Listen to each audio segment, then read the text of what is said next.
અનામત આંદોલનના પગલે હાર્દિક પટેલ આખા ગુજરાતમાં આંદોલનનો ચહેરો બન્યો હતો।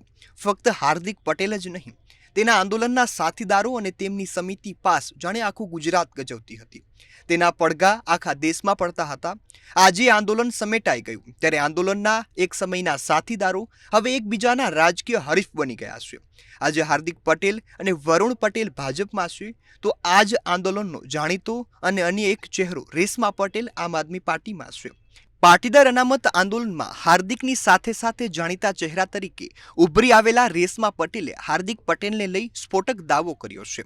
આજ હાર્દિકભાઈ પોતે સંત છે, પોતે સુરા છે, આવી વાતો કરી હતી। આજે પોતે પોતાના પક્ષમાં મંત્રી બનવાના સપના તો જોવે છે પણ અવાજ નથી કરી શકતા, ખાલી ને ખાલી ઘૂઘું કરી રહ્યા છે। પોતે સ્વાર્થ માટે રાજનીતિ કરી હતી ને સૌને બદનામ કર્યા હતા। દરેક જનતા પરેશાન હતી પણ એને તો માત્ર કોંગ્રેસમાં ટિકિટો વેચવી હતી, ટિકિટોના ગફલા કરવા હતા, કરોડો રૂપિયામાં સોદાબાજીઓ થઈ છે। અમને તો એવું નતું લાગતું કે ધારાસભ્ય બનાવશે। જવાબ તો આપીશું ને, કારણ કે આ એ જ હાર્દિકભાઈ છે કે જેને અમે કઈને થાકી ગયા કે ભાઈ રાજનીતિ કરવી છે તો ખુલ્લી અને સમાજલક્ષી કરવાની છે, જનતાલક્ષી કરવાની છે, પણ દુખે છે પેટ અને કૂટે છે માથું, એ વાસ્તવિકતા છે। હાર્દિકભાઈને લઈને કહું છું, કારણ કે એને મંત્રી બનવું છે એટલે તો આવી પોસ્ટો મૂકે છે, ભાજપને ટકોરવાનું કામ કરી રહ્યા છે કે હું પણ ક્યાંક ખૂણામાં બેઠો છું, જોજો જરાક મારા સામું, પણ હું પણ હજી મંત્રી નથી બન્યો, મારા અભરખા છે મંત્રી બનવાના, સ્પષ્ટ રૂપમાં સાબિત થાય છે। એટલે મેં કીધું કે દુખે છે પેટ અને કૂટે છે માથું। હા, ચોક્કસ રીતે અમે માનીએ છીએ ભાજપ સાથે નહીં, કોંગ્રેસ સાથે પણ ડીલ કરી છે, સમાજની લાગણીને વેચી નાખી, કરોડો રૂપિયા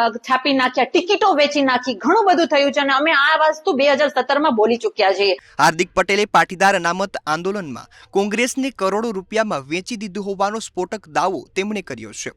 તેમણે જણાવ્યું હતું કે જો હાર્દિકે આવું ન કર્યું હોત તો આ આંદોલનની સ્થિતિ કંઈક અલગ હોત। હાર્દિક પટેલે તાજેતરમાં જ સોશિયલ મીડિયા પર એક પોસ્ટ શેર કરી જેમાં લખ્યું હતું, શાંત છીએ સંત નહીં, જેનો જવાબ આપતા રેશમા પટેલે જણાવ્યું કે હાર્દિક રૂપિયાનો ભૂખ્યો છે, હવે તે સત્તા ભૂખ્યો પણ થઈ ગયો છે, કારણ કે તેને સત્તાથી જ રૂપિયા મળવાના છે। આથી જ હાર્દિક પટેલ એક સમયને જેને ગાળો દેતો હતો તે જ ભાજપમાં જોડાઈ ગયો છે। ભાજપે તેને ધારાસભ્ય બનાવ્યો તો હવે તેને મંત્રી પદ પણ જોઈએ છે, એમ રેશમા પટેલે જણાવ્યું હતું। આમ આંગળી આપો તો કોળું પણ કાઢી લે તેવી માનસિકતા હાર્દિક પટેલની હોવાનો દાવો રેશમા પટેલ દ્વારા કરવામાં આવ્યો છે। રેશમા પટેલે દાવો કર્યો હતો કે જ્યારે હાર્દિકે આખું અનામત આંદોલન કોંગ્રેસને વેચવાની શરૂઆત કરી ત્યારે તેનો સૌથી પહેલા વિરોધ મેં કર્યો હતો અને તેની કિંમત પણ ચૂકવી હતી। હું અગાઉ ભાજપમાં ગઈ ત્યારે આ જ હાર્દિકે અમને સમાજદ્રોહી ગણાવ્યા હતા, અમે બહુ જ મોટા ગુનેગાર હોય તેવી છાપ ઊભી કરી હતી। હું તો મારા સમાજની વાત મનાવવા માટે ભાજપમાં ગઈ હતી, ભાજપે અમુક વાત માનવાની અને અમુક ન માનવાની કહ્યું હતું, જેથી અમે તેનો પક્ષ છોડી દીધો।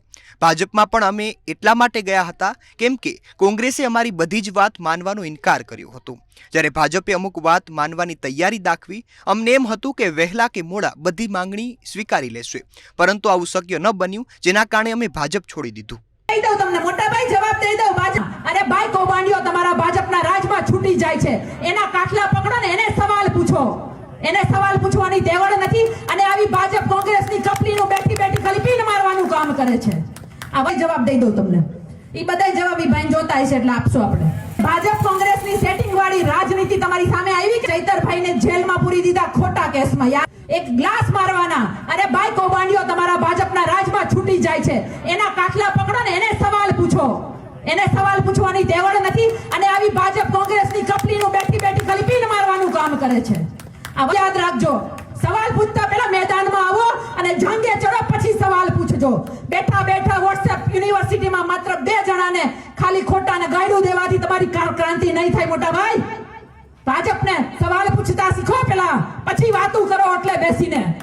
અને વાત મારે તમને એ કરવી છે, સાંભળજો કે આ ભાજપ અને કોંગ્રેસે કર્યું શું કે ત્રીજો પક્ષ નો ચાલે, કારણ કે ઈ બધા કે પગ મૂકશું તો અમારા જબા ફાડી નાખશે, આ જનતા અમારા જબા ફાડી નાખશે, આ બીક એને હતી, એટલા માટે એ લોકો એવું કહે છે કે ત્રીજો પક્ષ નો હાલે। મોટા ભાઈને કહેવાનું છે કે ત્રીજો પક્ષ નો હાલે તો ભાઈ અમારા ધારાસભ્ય એટલા બધા વાલા હું લાગે છે, કેમ લઈ જાવ છો? 156 કવરવો આપ્યા, કેમ લઈ ગયા? કહેવાનો મતલબ એ છે કે ગુજરાતની માનસિકતાને ગુલામ બનાવી દીધી છે, આપણી જનતાની માનસિકતાને ગુલામ બનાવી દીધી છે। આવી જ અફવાઓ ફેલાવીને દરેક ગામમાં હશે 2-3 કપલીનું દરેક ગામમાં હશે જેનો ધંધો આ જ છે। હવે ભાજપમાં સામેલ થવા બદલ અમને સમાજદ્રોહી કહેનારો હાર્દિક આજે પોતે જ કોંગ્રેસ છોડીને ભાજપમાં ગયો છે.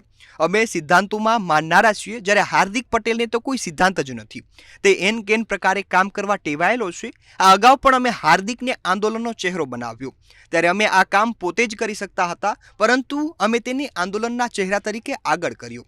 તેમાં પણ તેને પોતાની સિવાય કોઈની પડી નથી, પાટીદાર સમાજની પણ પડી નથી. આજે તે બધી સોશિયલ મીડિયા પોસ્ટ મૂકે છે, પણ તે શું કરવા માંગે છે તે અમને ખબર છે. મંત્રી પદને લઈ કાન સરવા થઈ ગયા છે, તેથી તે આ પ્રકારે પોસ્ટ કરવા માંડી ગયો છે. આંદોલન વખતે સિંહની જેમ ગરજતો હાર્દિક ભાજપમાં ગયા પછી મિયાની મીંદડી થઈ ગયો છે. તે પ્રજા માટે તો ઠીક, પણ પાટીદાર સમાજ માટે પણ અવાજ ઉઠાવતો નથી. તેના ગજવા ભરાઈ ગયા છે. હવે તેને આખી જિંદગી ફક્ત ભાજપની જ માળા જપવાની છે. પાટીદારો અને પ્રજાની તકલીફોની તેને કસી જ પડી નથી. આમ રેશમા પટેલના હાર્દિક પટેલ પરના પ્રહારો બતાવે છે કે સમયનું ચક્ર કેવું ફરે છે.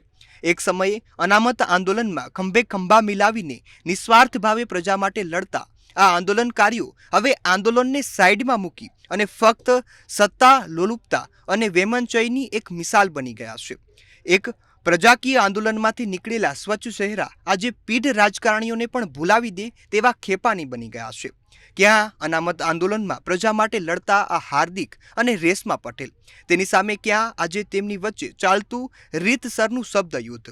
એક સમય હતો કે જ્યારે તેમની નોંધ લેવા માટે પડાપડી થતી હતી.